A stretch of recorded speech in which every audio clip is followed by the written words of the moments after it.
Рамазан айының сыйлығы бұл Райян деген жәннат қой. Оны бәріміз естіп жүрміз. Райян деген жәннаттың қақпасы бар дейді. Инна фил джаннати саманияту абуабин дейді. Жәннатта 8 қақпа бар дейді. Фиха бабун юсамма Райян. Ода Райян деген бір қақпа бар дейді. Ла ядхулуху илля саимун. Одан ешкім кірмейді, тек қана ораза ұстағандар кіреді дейді. Осы жерде ораза ұстағандар деген тек қана Рамазан айының оразасын ұстағандар емес екен. Нәпіл оразалар ұстағандар да кіреді екен ол жаққа. Дүйсенбі, бейсенбі күні ораза тастамайтын жігіттер бар ғой. Айдың 13-і, 14-і, 15-і күні ораза тастамайтын жігіттер бар. 11 ай бойы.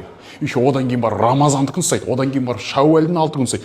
Оразамен өмір сүретін адамдар бар осы мұсылмандардың арасында. Сол адамдар кіреді екен ғой Райяннан.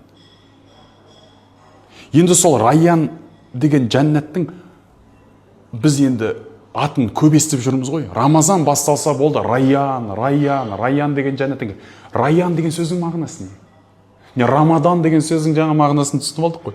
Енді Райян деген сөздің мағынасы. Мына тіл таңдайға жабысып қалғанша шөлдеген адамның шөлін бір қандырып, шөлін басқан деген мағынада. Суды кәдімгідей сіміріп, шөлін қандырған деген мағынада. Былайша айтқанда шөлді қандыратын жер екен да Райян деген.